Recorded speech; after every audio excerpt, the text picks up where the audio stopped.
mfethu, hawu Majola usemuzwa ngaphakathi ngaleyo ndlela uPretty uSane nje sengathi stranger.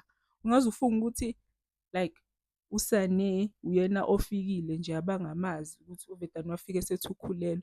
And then uPretty ngazuthi uyena obevele eshade noLinda bemazi. Hawu cha, mamaxoki shame, hayi. Ukhona umfazi ozelile olala kuze kushayele lesikhathi.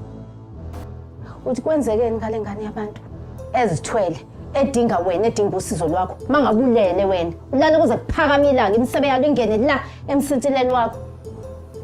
Ngase ngiyabona ukuthi indaba uLinda ebekade kuxosha wena. Futhi waphuza nje ukwenza lokho. Wena ngeke ngize ngihlumise ngisho ukuhlumisa ngizokutshela la ekhaleni ukuthi nginamahloni nanokuthi ngibheke emehlweni ngithi unkosikazi wendodana yami awunasimilo wenza izinto ezingihlazo uqeqeshekile wena. She is so